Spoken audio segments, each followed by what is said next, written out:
Good evening and welcome to tonight's Bible study. We have worked our way to John chapter 21, and this will be the last video for this year. Next week I will be off, and so no video next week. And then I was thinking about what to do next during this time, and I really love the Epistle of Galatians. I don't know how long it will be. I know it will be more than the 6 weeks, just because there's no way I can get through the book of Galatians in 6 weeks. So we'll be looking at that. One of my favorite books, as it had a big impact on me as I read it and realized certain things about what it means to be a Christian. As I mentioned last week, the book of John seemed to end at chapter 20, where it said Jesus performed many other signs and that these things were written so that you may believe that Jesus is the Messiah, the Son of God, and that by believing you may have life. And then it picks up with chapter 21, almost as if it's an incidental. And chapter 21, verse 1 through 25 is the whole story. And there's two parts to the story. The first part is Peter and 6 of his other fellow disciples going off fishing. The second part, picking up at verse 15 to 25, is where Jesus asked Peter, "Do you love me?" Said, after Jesus appeared again to his disciples by the Sea of Galilee, it happened this way. Simon Peter, Thomas, also known as Didymus, Nathanael from Cana in Galilee, the sons of Zebedee, and 2 other disciples were together. "I'm going out to fish," Simon Peter told them. And they said, "We'll go with you." So they went out and got into the boat, but that night they caught nothing. Early in the morning, Jesus stood on the shore, but the disciples did not realize that it was Jesus. He called out to them, "Friends, haven't you any fish?" "No," they answered. He said, "Throw your net on the right side of the boat, and you will find some."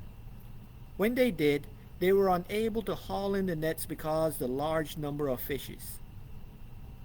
Then the disciple whom Jesus loved said to Peter, "It is the Lord." As soon as Simon Peter heard him say, "It is the Lord," he wrapped his outer garment around him, for he had taken it off, and jumped into the water. The other disciples followed in the boat, towing the net full of fish, for they were not far from shore, about 100 yards. When they landed, they saw a fire of burning coals. There were fish on it, and some bread. Jesus said to them, "Bring me some of the fish you just caught." So Simon Peter climbed back into the boat and dragged the net ashore. It was full of large fish, 153, but even with so many, the net was not torn. Jesus said to them, "Come and have breakfast." None of the disciples dare ask him, "Who are you?" They knew it was the Lord. Jesus came, took bread, and gave it to them, and the same with the fish. This was now the 3rd time Jesus appeared to his disciples after he was risen from the dead. We see that from John's chronology here, and we know it's John because in this section we see Peter, Thomas, Nathanael, 2 other disciples, and the son of Zebedee. So James and John were also in this group, and they were fishermen, as we know, reading in the earlier chapters in Matthew, Mark. They were fishermen. As a matter of fact, if you read in Matthew and in Mark, for example, we see that Jesus first called them when they were fishing. They were mending nets with Peter. In Mark, for example, we see that Peter was not catching any fish. Same story, it seems almost here, but at the beginning and at the end, dealing with Peter, Peter, who was a fisherman, he pulls in a large catch of fish. And the scripture said about 153 large fish, and the nets were not torn. I always find it interesting. Today we think of 153 fish not as a large catch. I mean, we have boats that go out now and catch thousands of fish. Um, but for small fishing boats with the nets that they had, if you they weren't made out of modern material, so the nets weren't that strong and it was easily broken. Um, and so 153 was a large catch for them. Same thing had happened before, as I mentioned, where they had a large catch, and Peter was called, and he left his boat and the fish and everything to follow Jesus. And we all know the story where Jesus called him and said, "I will make you fishers of men." And so we see Peter, who was a fisherman, had gone back to Galilee. And, they were in Jerusalem the first two times because Jesus was there celebrating the Passover. Now some time have gone by, at least a couple weeks now, for we saw that, they had traveled back, and it takes at least a few days to travel back. And so Peter, Thomas, James, John, Nathaniel, and two other disciples. John does not name the other two, but two other disciples, they went with Peter because Peter said, "Let's go fishing. Let's go do something that we know we can do." They had seen Jesus raised from the dead. He had appeared to Thomas. Again, Thomas is important to this group, and so is Peter and James and John. And he said, "Let's go fishing." And so they went out and they fished all night, and caught nothing. And almost like an identical story at the beginning of his ministry, where Jesus called Peter, he calls him again. The scripture said, "Early in the morning, Jesus stood on the shore, but the disciples did not realize that it was Jesus. And he called out to them, 'Do you have any fish?' And their answer was, 'No.'" Same story we saw earlier in, like I said, Matthew, Mark, Luke, where Jesus called the first disciples, Peter specifically. And he told to them, "Throw the net on the right side of the boat." The reality that the boat was so small, the right side, the left side did not matter. But he told them to throw the net and you will find some. So they did. And they were unable to haul in the nets because of the large number of fish. 153, a large number for them. And then the disciples whom Jesus loved, John again referring to himself as the disciple who Jesus loved, never referring to himself as the author and the one that, but the disciple whom Jesus loved said to Peter, "It is the Lord." And here's Peter again. We see his personality, and that's part of the things we are studying today, is Peter, the one who grabbed the sword and cut off Malchus' ear, the one who denied Jesus, the one who at the Lord's Supper who said, "I will never leave you, I would rather die." Peter, as soon as he heard that it was the Lord, he wrapped his outer garment, for he was fishing, so had taken off his outer garment. He puts it on and he jumps into the water. He doesn't even wait, but swims ashore. He wants to go again. Peter's personality is he's an action person. He wants to do it and do it now. Sometimes without thought. His thing is ready, fire, aim. Not rather than ready, aim, fire. Peter is ready, fire, aim. Peter is an action person. And so the other disciples come along in the boat, towing the net full of fish because they were not far from shore. And they landed and they saw a fire, a burning charcoal fire with fish on it. And a lot of people make a lot about the fact that this was a charcoal fire.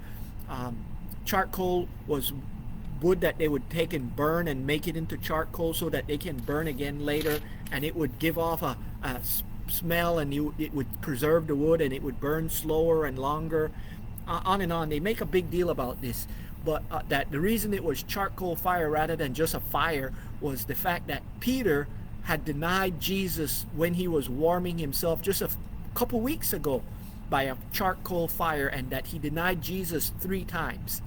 And that leads us into the next part of this story. We see Peter will be reinstated by Jesus asking him the question, "Do you love me?" But before we get to that, we see that Jesus did not need them to catch fish. He already had fish. He just asked them, "Did you catch anything?" in order for them to perform that miracle again so that they can recognize that he is indeed Lord. And that Peter would come back and be reminded that a couple weeks ago, he denied Christ. And Jesus was not a ghost or a spirit. He ate fish with them. He broke bread with them at this time. As a matter of fact, we know that he was not, that he had a bodily resurrection, different than you and I as far as physical body, but nevertheless a bodily resurrection, and could eat and drink, and that Jesus took and gave them bread, and then he gave them fish, and they were eating. And now picking up at the rest of the story and the end of the story here, it said, when they had finished eating, Jesus said to Simon Peter, Simon, son of Jonah, do you love me more than these? And a lot of people make it a question, do you love me more than the other disciples? Or do you love me more than these fish that you just caught? Because as we mentioned, Peter is getting reinstated here. And Peter answered, yes, Lord. He said, you know that I love you. And then Jesus said, feed my lamb. Again, Jesus said, Simon, son of Jonah, son of John, do you love me? He answered, yes, Lord, you know that I love you. Jesus said, take care of my sheep. The third time he said to him, Simon, son of Jonah, do you love me? Peter was hurt because Jesus had asked him a third time, do you love me? He said, Lord, you know all things. You know that I love you. Jesus said, feed my sheep. Very truly I tell you, when you were younger, you dressed yourself and you went where you wanted.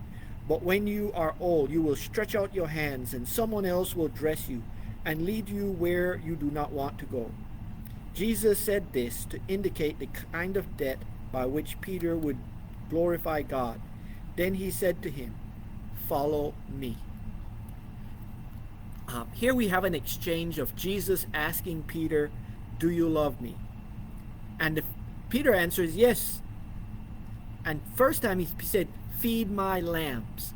And lambs are young sheep. So he said, first take care of the young people. Take care of the young believers. Take care of the young ones. The second time he asked him, Simon, do you love me? Simon, son of John, do you love me? She answered, yes. And he said, take care of my sheep. So you're supposed to feed and take care of the lambs, the vulnerable ones, the weak. But take care of the sheep. And then he asked him a third time, do you love me? And he said, yes. And here we see Simon was, upset because it happened the third time. And that's a very symbolic thing, because if you remember, Peter denied Jesus, what? 3 times. And so this is, according to some people, Peter being reinstated that 3 times he was asked the question, do you love me? And his answer was yes. And the third time Peter was hurt because as he answered, Peter said, Lord, you know all things. You know that I love you. And so Jesus knew already that Peter loved him, but he had to hear it from Peter that I love you. I will feed your lamb. I'll take care of your sheep. I will take care of the sheep. I will feed them. And that you have responsibility to this. It's not to being a fisherman. If you remember, when Jesus encountered Peter, he was what? A fisherman. And he said, I will make you fishers of men. Come, follow me. And that's the very thing we see. Peter is given that command again. Let's read at the end of it. Then Jesus said to him, follow me. And in between that, then Jesus pointed out something about Peter. As we mentioned, his character was always one of, action. It was ready, fire, aim. Jump in the water, swim to shore, rather than just wait till they pull the boat in a few yards away. It was to grab the sword and cut off Malchus' ear. It's always the one that answers and is up front. But here's what Jesus told Peter that day. Jesus said, feed my sheep. Very truly I tell you, when you were younger, you dressed yourself and you went where you wanted. But when you are old, you will stretch out your hands, and someone else will dress you and lead you where you do not want to go. At this point in time, we see Peter was action, action, action. He was the leader of the disciples. As a matter of fact, he was the leader. He was the one that said, I want to go fishing. And the other disciples went along. He was the person of action. And Jesus said, when you were younger, you were a person of action. You dressed yourself. You did for yourself. You were independent.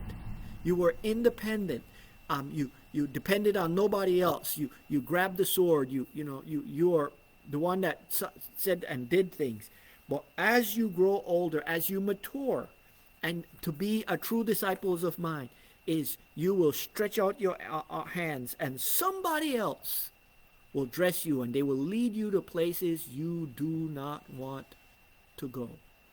And John makes it quite clear that that Peter would glorify the Lord by dying, and that he was willing to die for Christ. A couple weeks earlier, Peter had said, I am willing to die. But when push come to shove, he denied Jesus 3 times. Here we see he is reinstated 3 times. And from this point on, Peter will follow Jesus and is willing to die. He said, he took the word, follow me, literal. Wherever Christ leads, he will follow.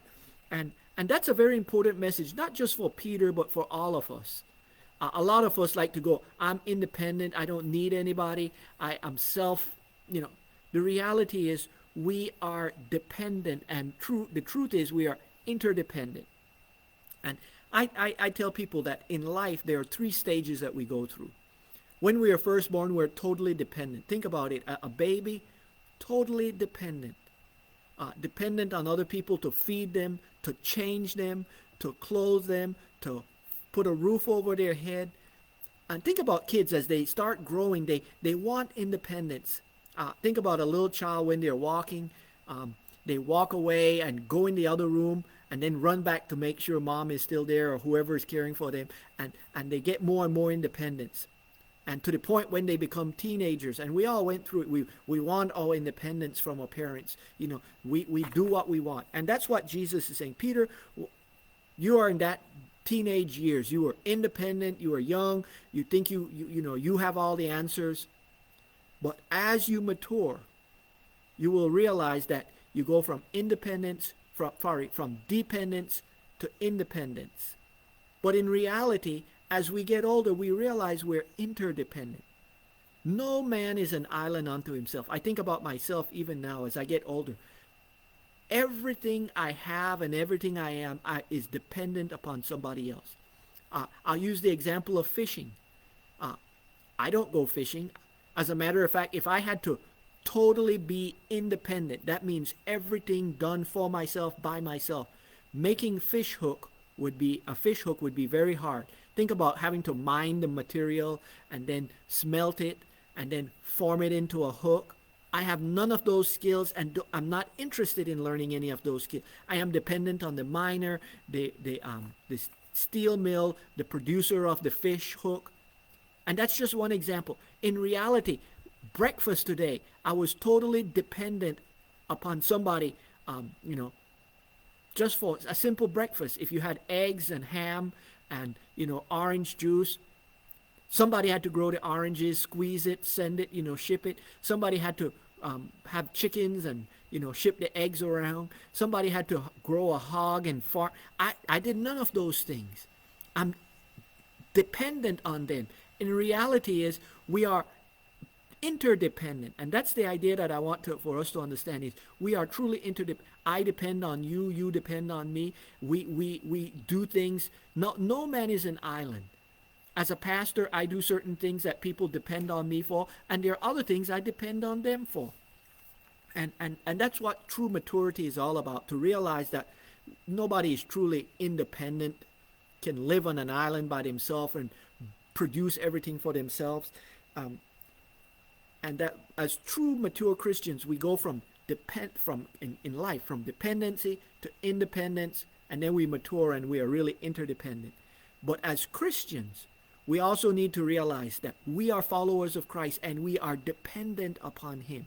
Our salvation, our very lives is dependent on him. And here's the command that he gave to Peter. Do you love me? Follow me. I think that's the same command he's giving to you and me today. He asked us the question, do you love me? And if we answer yes, Lord, he says, follow me and take care of those who are the lambs. Take care of them. Feed them. Help them. Because you are dependent on me and others are dependent on you. That's what interdependence is. We're dependent upon each other. Let's finish up this story, picking up again at verse 20. Peter turned and saw that disciples whom Jesus loved was following them. This was the one who had leaned back against Jesus at the supper and had said, Lord, who is going to betray you? When Peter saw him, he asked, Lord, what about him? Jesus answered, if I want him to remain until I return, what is that to you? You must follow me. Because of this, the rumor spread amongst the believer that this disciple would not die. But Jesus did not say he would not die. He said only, if I wanted him to remain alive until I return, what is that to you? This is the disciple who testified of these things and who wrote them down, who knows that his testimony is true. Jesus did many things, other things as well. If every one of them were recorded down, I suppose that even the whole world would not have room for the books that would be written. Again, John was the longest living disciple.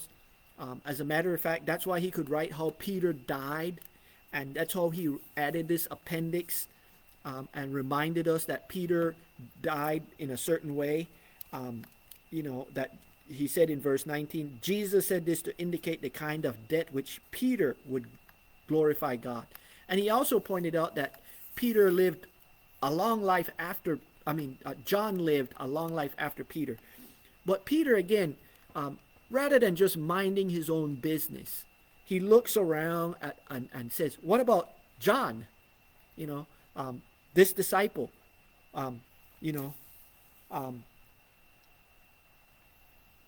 And here is the answer, and it's a very classic answer, and I hope that we receive it for what it is. Jesus' response is, verse 22, if I want him to remain until I return, what is that to you? In other words, what God does is God's business, and what other people do is their business. Unfortunately, a lot of us are nosy. We're snoopy. We want to know about other things and other people. And here's the thing. We are to follow Jesus Christ and do our best and don't care about what other people are saying or doing. We are to follow Christ and do our best. And don't be jealous. Don't worry if somebody have more than you. Don't worry if somebody have like in my case, it doesn't matter to me if somebody have a bigger church, a bigger house, that's their business. We need to realize God has blessed us with what he has blessed us with. He asked us to follow him and not be so busy looking around, seeing what he has given to other people or how he has blessed other people or what. That lesson is not just for Peter, it's for us. Do you love me? If the answer is yes, Jesus says, follow me. And while you're following me, don't be looking around at what other people are doing. Do your thing. Do follow him. Don't listen to the rumors. As a matter of fact, verse 23 says, because of this, the rumor spread among the believers. The reality is, we don't need to be spending time listening to rumors. We need to be busy following Christ and doing the work of the Lord. I want to repeat that. We don't need to be following rumors and looking around and being distracted by what other people are doing.